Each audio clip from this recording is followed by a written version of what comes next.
Afternoon, everyone. Hopefully you can hear me okay. Just wait for a few minutes for everyone else to come in the room and hopefully we'll get started. So thank you very much. So thank you for joining me today. Hi everyone, my name is Sharon Lashley and I am the MD and founder of Climate Action North, and I run the community interest company with my fellow directors. And I'm just going to make sure that the slide will move, which it does. I'm hoping everyone can see the slides okay. And obviously I'll...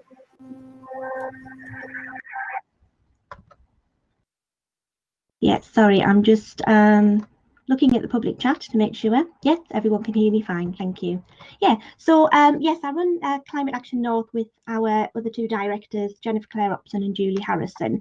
And we've worked collectively in climate change and the environmental sector for well over 25 years. So quite a lot of experience in terms of being an environmentalist and, you know, panicking about climate change and the climate emergency every single day that we work.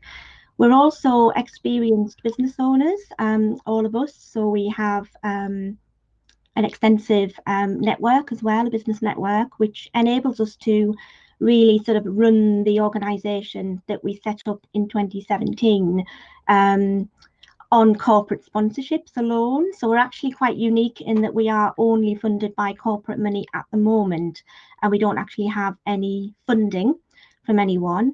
So we're actually funded by CSR, corporate social responsibility money, and we are a community interest not-for-profit.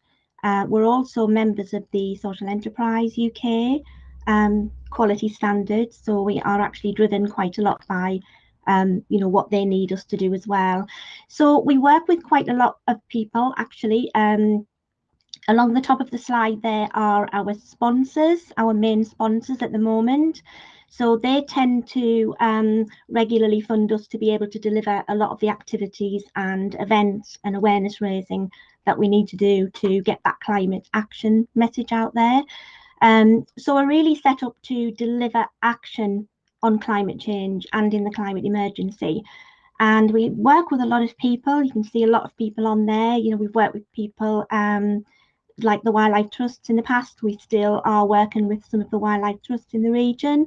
We work with the local authorities, we work with housing associations, we are working with Rewilding Britain, and you know, in Scotland, the big picture. So there's a lot of people on there. I couldn't put everyone on the slide because there's quite a lot, you know, a few more people that we're working with. But we are quite diverse in the type of companies that we work with. So industrial to charities, to other organisations and other community organisations. We feel it's really important to link up and collaborate with as many people as possible, mostly because we have to take climate action now. We are in a crisis, and obviously the more activity we can do to make a difference on the ground now, the quicker we will get to you know, where we need to be. And we tend to work with projects that we know we can control. You know, there's a global crisis going on and it's easy to get too absorbed in things that you can't do anything about. So we tend to concentrate in the areas that we know we can make a real difference. So our work is split into 5 key programs at the moment, and we're looking at the 2 that we're looking at today are mostly Pollinator Parks and our new Global Wilders project, which is about encouraging people to be global wilders and look at community rewilding. So I would encourage you that if you are interested in any of our project work and our programs, please do check the website and obviously follow us on social media to find out more about you know, the projects that we work on. But mostly today we're going to talk about Pollinator Parks, which was our aspiration to rewild the North's business parks.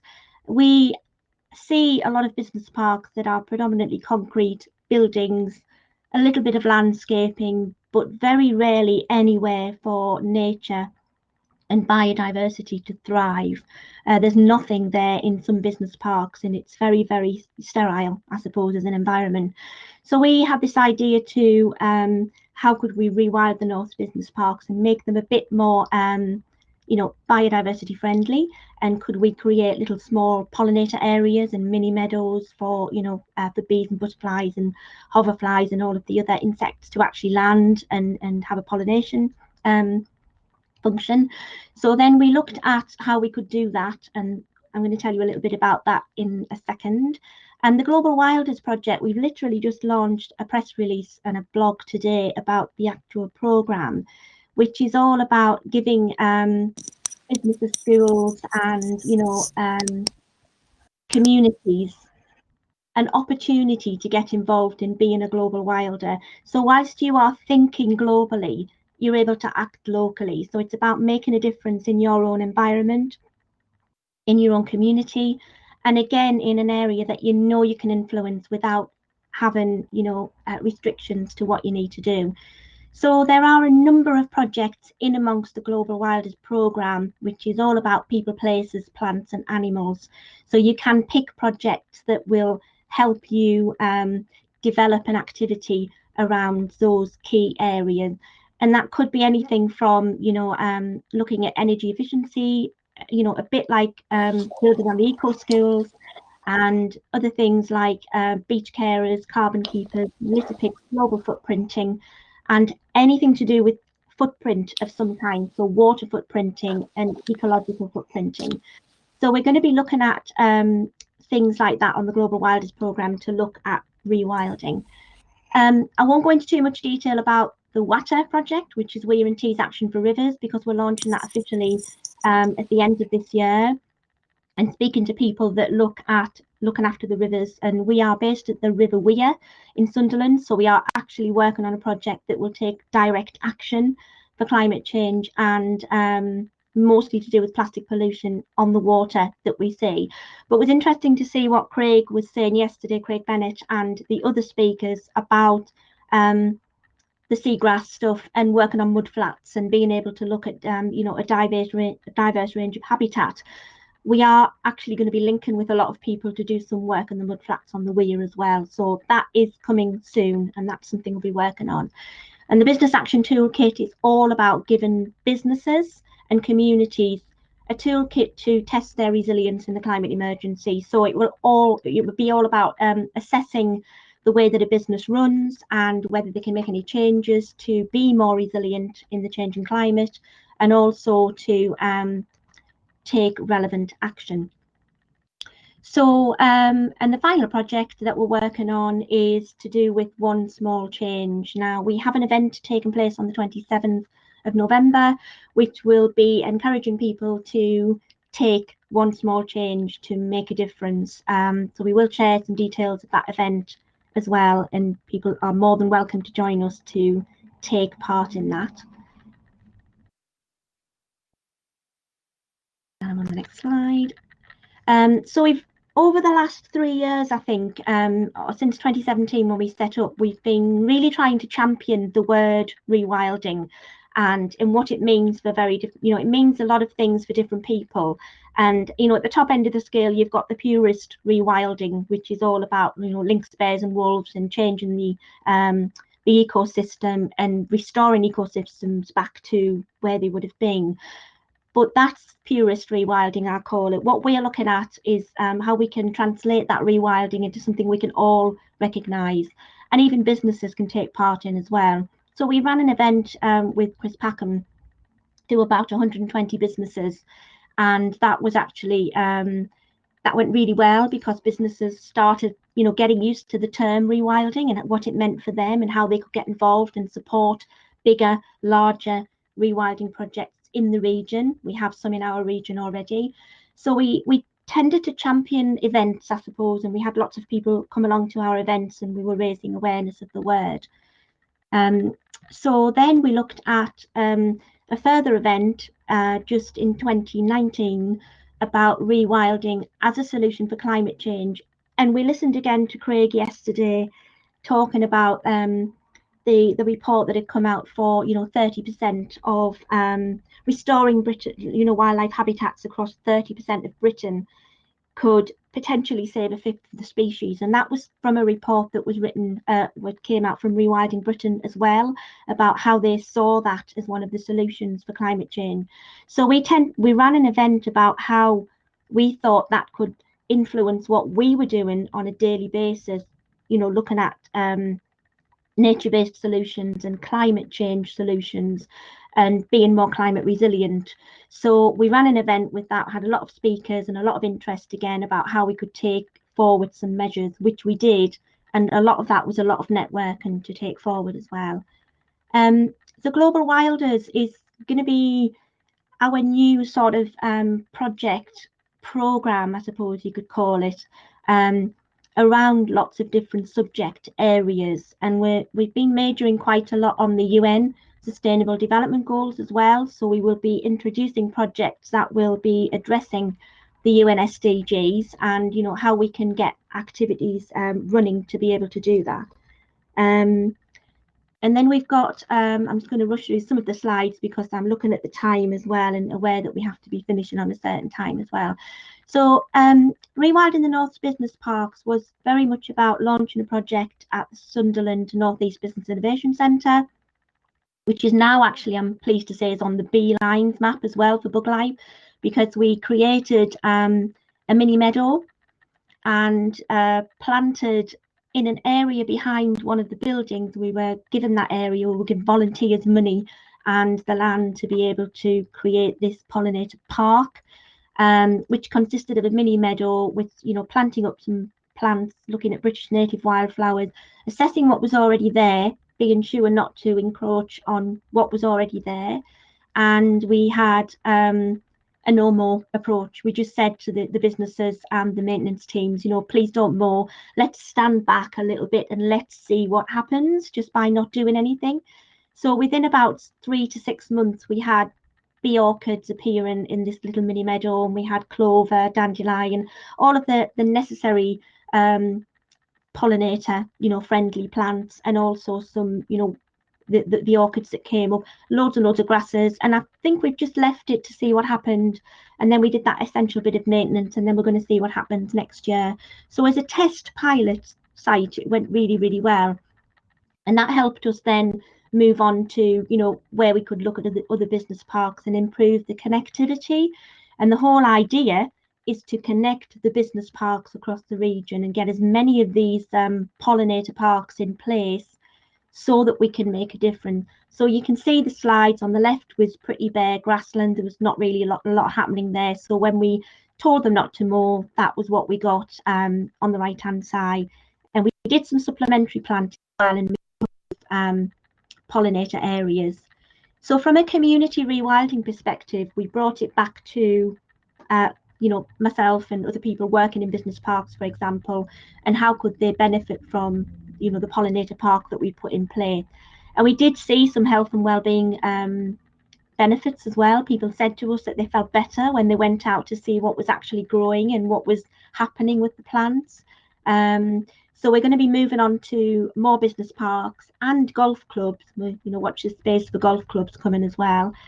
And yeah, so basically, when we go back to what is the purest rewilding, I just really put that slide in because it's, you know, we had a discussion with Rewilding Britain about the fact that we were going to do pollinator parks and community rewilding and how they thought that would impact on the purest term of rewilding. And they basically said it was to do with, you know, having more neighbourhood friendly rewilding areas and bringing the term back to grassroots level, and how we could all do something to rewild in small areas. So aside from the purest rewilding term, we moved into community rewilding, and it was simple things like when we were working with the business parks, we're about to plant at Dalton Park as well, which we'll be planting next week there, again creating a small community rewilded garden, looking at, you know, a no mow approach, and also planting some supplementary nectar-rich plants, and leaving the weeds. What we don't call them weeds, we just call them flowers and plants in the wrong place, I suppose. But we like the weeds. We think it's great because obviously, you know, the value and the benefits of dandelions being one of the flowers that we, you know, bees really need. We even persuaded people to respect the wasp and try not to fear it as much and understand the role it plays in the pollination procedure. And I mean, none of us in this team are ecologists, by the way. We work with ecologists and we work with the wildlife trusts and we work with people, we bring in the experts. What we are experts in is the climate change aspect and how we link that back to what we can all do in a climate emergency to contribute to a solution. And that's what we look at when we're thinking about pollinator parks. So, you know, if you don't have a garden, we encouraged communities and businesses and business people to, you know, look at ways they can rewild their own space, but may not have to be a garden. If you don't have a garden, you know, I myself live in a small cottage. I've got a small backyard, I suppose you could call it, but mine is crammed full of pots and it's crammed full of insects and crammed full of biodiversity. The birds love the berries, and you can create something really, really bountiful, even if you've just got a backyard. So it's important to realise that it isn't just about having landscape to be able to do something with. It's about how you can rewild your own area. And I use this slide normally just to tell people about rewilding. I mean, I'm sure I'm talking to lots of people who probably already know. So, you know, people already know that there might be a term called rewilding, which is about lynx, bears, wolves, and, you know, apex predators, but also landscapes such as peat bogs and stuff that need to go back to where they used to be before human intervention. So, so we looked at sort of using this slide really when we were talking about how we fit as an organisation into the rewilding sector. And obviously we're fans of Rewilding Britain. We've worked with Rewilding Britain. We had them at one of our events last year. We had Isabella Tree from the you know, the Wilding Project down at the Nep Estate. She came up and spoke to the businesses as well. We have Scotland, the Big Picture, who we work with and we feature on their website as well as a supporter. We also work with a campaign called the Blue Campaign. So when we're talking about community rewilding, we sometimes link to their Blue Campaign as well, which is the Blue Heart. If you were to look that up and Google that, you can see how that links to community grassroots level rewilding. And I always say, you know, if you want to know more about rewilding, just look at things like the Me Wilding book, which is from Scotland, the Big Picture. Fantastic book, full of absolute top tips of how you can do stuff. And also watching things like the Netflix, which is the Nep Estates dedicated Netflix, I suppose, of the world. But it's a really good sort of program to watch if you want to hear and find out about what's happening on the Nep Estate. So we thought about community rewilding when we were thinking about global wilders and how could we sort of mobilize more projects. And we're not only sort of looking at mobilizing projects as part of our own Global Wilders programme, which will be funded by corporates, and then we'll go down the route of supplementing that with funding, but how could we make a real difference? So we came back to the 30% that, you know, looking at restoring wildlife habitats at 30%, we thought we could have a 30% challenge. So we set ourselves a challenge in terms of, you know, could we encourage people to rewild 30% of their garden, 30% of their landscape individually, rather than looking at this massive global project? And I was just going to run a quick poll because I found out how to do it, so hopefully it'll work. And I wondered if people could just have a little think about whether they would you be willing to rewild 30% of your garden? Because we'd love to know if you were to do that. We'd love you to share your story with us because we would be excited to see if people were happy to rewild. I'm hoping that the answer will be yes to all of these. But if you would like to help us with our 30% challenge as well, we would love to hear from you. And my question was, did we think local authorities should rewild 30% of their parks? Because parks in general and local authority areas and local authority landscape, and even could they benefit from, you know, a 30% approach to rewilding, or getting back to wilding some areas and leaving them a little bit messier and getting away from this this sort of clinical sort of tidiness that we're all obsessed with. Well, I'm not, but people are obsessed with tidiness. So I think it's about it's good to see that there are lots of people agreeing with that. So hopefully you can see the, you know, we're well up to 100%, which is fantastic. Thank you for that. So yeah, it's important to sort of think about how easy could it be just to leave perhaps, you know, if you have a nice lawn, for example, could you leave a 1.5 meter margin around your lawn, even just to say, let's just leave it, let's just stand back and let nature take its course. And it's exciting to see what appears as a result of that. I know we had a lot of excitement when we were doing the you know, the Pollinator Parks project, because we were out there every week or every day, every week, just to see what happened, you know, see what was coming up, and exciting to see pollinators landing. And it was a tweet of the day, you know, was, oh, there's something landed, which is fantastic. So really, we then progressed to being an organisation that was, you know, able to bring people together to talk about rewilding in the north. We then thought, how could we help, you know, one step further by doing sort of a regional role. So we're delighted that we are now part of the, call it a steering group. A steering group or an admin group. We're now part of the Rewilding Network, which is powered by Rewilding Britain. And we are literally this week and possibly next week going to be launching a Rewilding North network.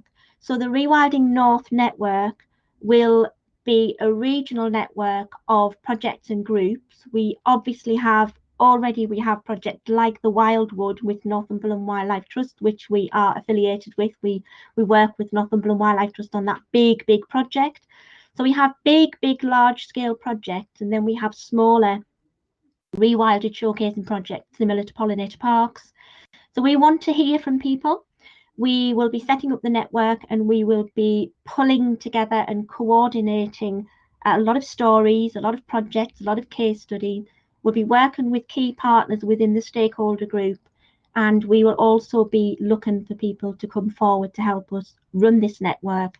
So watch this space for that. I'll be releasing details, obviously happy to share with anyone who's interested. So yeah, we'll be building up resources and contacts as well, and running some network and events in parallel with Rewilding Britain, and also working alongside their very large scale projects. Obviously very keen to work with farmers and, you know, people who have brownfield sites who might want to offer up some land for some heavy duty network and heavy duty rewilding, but then going back to smaller community rewilding projects as well. We want to build a database in the north of everyone who's doing some really good work. So we would love to be talking to people who might be interested in that. So this is not necessarily a poll, it's more like just a sort of, I'm assuming everyone would hopefully say yes, you know, we would love to hear from you if you'd like to hear more about the rewilding projects that we have. And obviously interested in joining the network, even better. You can follow our campaigns and programs on our website, we're on all of the social media, Twitter, Facebook, Instagram, LinkedIn, follow us. And yeah, and basically just that's me done, because I know that's a whistle-stop tour of Climate Action North and community rewilding, but it goes back to how, as individuals, businesses, communities, and schools and organisations, how can we all play a part in community rewilding, and how can we make a difference from that perspective, and linking into the wider climate emergency, which is probably one of the key areas that we are going to need to look at in terms of small scale rewilding. So I've just been having a look to see if there was any questions, and I don't know. Yeah, Anne says, thank you very much, that she rewilded our garden about 20 years ago. Happy to share. Absolutely, please do, Anne, because we feature good news stories on our website as well. If you go to our website and check out the blogs page, we're always happy to share blogs from people who have a story to tell, you know, that we need to know these stories. And even that could be extended to an area on the network as well, you know, the rewilding network that we're looking at, where, you know, we're going to be sharing good news stories and hopefully some positive encouragement, I suppose, for people to do more community rewilding. So yeah, I think we're all right for time, I believe, because we're going to probably get chucked out in about 2 minutes to go straight into the main event again. So thank you so much for listening to our story, and obviously we are very, very happy to talk to anyone who would like to engage with us as an organisation. We also have money, obviously, from our corporate sponsorships, always looking for projects that we can help people deliver. We have our own projects and we have our own outlets, but we still would like to talk with people who might want some help to deliver community rewilding projects, or even just share some sort of climate action projects as well. So we're looking forward to the rest of the conference and hearing from the rest of the speakers today. There's some really exciting work going on in the Tees Valley area. Myself and Julie and Jennifer are all very active in our business communities, but also across the communities that we work in. So if you do want to link with any of us on LinkedIn, please do so as well. We'd love to be able to speak to more people. And yeah, thank you so much for listening.